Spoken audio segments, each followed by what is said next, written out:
Assalamualaikum warahmatullahi wabarakatuh. Izin memperkenalkan diri, nama saya Mayang Putri dengan NPM 20510400097, kelas E, jurusan Manajemen Bisnis Syariah, Fakultas Ekonomi dan Bisnis Islam, UIN Raden Intan Lampung. Di sini saya akan menjelaskan artikel tentang valuasi ekonomi yang berjudul Valuasi Ekonomi dalam Penataan Ruang Sumber Daya Alam Air di Kabupaten Lampung Barat. Tugas ini saya buat untuk memenuhi tugas UTS mata kuliah Grand Economy and Trade.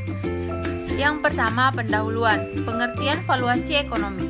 Valuasi ekonomi adalah nilai ekonomi dari sebuah bisnis berdasarkan beberapa faktor yang dipertimbangkan. Jika suatu perusahaan memiliki nilai ekonomi yang tinggi, artinya perusahaan tersebut telah mencapai standar kesuksesan yang bagus. Pengertian sumber daya air di sini adalah kemampuan dan kapasitas potensi air yang dapat dimanfaatkan oleh kegiatan manusia untuk kegiatan sosial ekonomi. Terdapat berbagai jenis sumber air yang umumnya dimanfaatkan oleh masyarakat seperti air laut, air hujan, air tanah, dan air permukaan. Untuk itu, air permukaan yang umumnya dijumpai di sungai, danau, dan waduk buatan akan menjadi perhatian utama dalam diskusi pada kesempatan ini. Kondisi air di Kabupaten Lampung Barat. Data UNDP tahun 2004 menyatakan separuh penduduk Indonesia tidak mampu memperoleh air bersih dan sanitasi yang layak. Bahkan tahun 2011 ada sejumlah daerah di Indonesia yang mengalami krisis air bersih akibat kemarau berkepanjangan. Tentu kondisi ini sangat memprihatinkan jika melihat betapa pentingnya air bersih bagi kelangsungan masyarakat yang sehat. Salah satu daerah yang dilanda krisis air bersih adalah Lampung Barat. Posisi geografis Lampung Barat berada di bagian barat Provinsi Lampung, berbatasan dengan Laut Lepas Samudra Hindia, menjadi hulu dari sungai-sungai besar yang mengalir ke wilayah Provinsi Lampung, serta mempunyai topografi yang sangat fluktuatif melalui datar pantai sampai bergelombang gunung dan perbukitan. Meskipun Lampung Barat terletak di wilayah yang cukup unik, permasalahan krisis air bersih masih menghantui masyarakat sekitar. Dalam rangka mendukung ketahanan pangan di Lampung Barat, Dinas Pekerja Umum pelaksanaan program pembangunan dan pengelolaan jaringan irigasi rawa dan jaringan pengaliran lainnya. Jaringan irigasi yang dapat di Kabupaten Lampung Barat umumnya mempunyai jenis irigasi sederhana atau desa yang disebabkan oleh kondisi Lampung Barat yang berbukit-bukit dan tersebar di hampir seluruh Kabupaten Lampung Barat. Inilah tabel irigasi desa dan teknis tahun 2007 sampai 2009. Selanjutnya masalah. Yang pertama, kecenderungan konsumsi air naik secara drastis, sedangkan ketersediaan air bersih cenderung menurun akibat kerusakan alam dan pencemaran. Kondisi yang sama dialami juga oleh penduduk di wilayah Lampung Barat. Walaupun memiliki sejumlah potensi sumber air yang besar, namun kesulitan untuk mendapatkan air bersih dan layak pakai masih terjadi di beberapa tempat. Selain faktor musim kekeringan berkepanjangan, faktor lain dari manusia juga mempengaruhi. Privatisasi air bersih oleh pihak swasta dan pencemaran lingkungan serta eksploitasi sumber daya alam air yang berlebihan oleh masyarakat sekitar. Isu pengelolaan sumber daya air.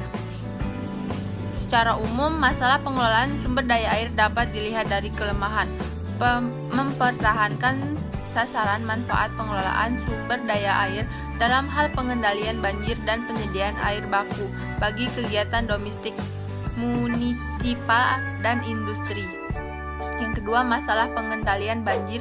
Sebagian bagian dari upaya pengelolaan sumber airnya sering mendapatkan hambatan karena adanya pemukiman padat di sepanjang sungai yang cenderung mengakibatkan terhambatnya aliran sungai karena kebanyakan sampah domestik yang dibuang ke badan sungai sehingga mengakibatkan berkurangnya daya tampung sungai untuk mengalirkan air yang datang akibat curah hujan yang tinggi di daerah hulu.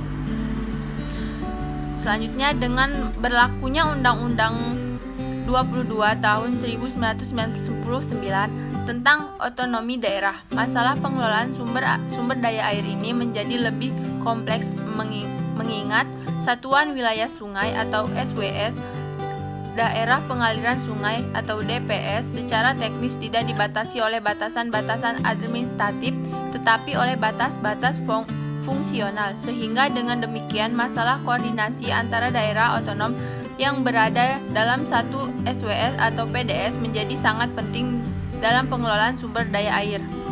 Selanjutnya, perubahan peran pemerintah dari institusi penyediaan jasa menjadi institusi pemberdayaan masyarakat dan dunia usaha agar memiliki kemampuan daya penyediaan kebutuhan air dan menunjang kegiatan usahanya secara mandiri dan berkelanjutan, sehingga perlu adanya upaya-upaya pemberdayaan masyarakat penggunaan air untuk pengelolaan dan melestarikan potensi-potensi sumber daya air.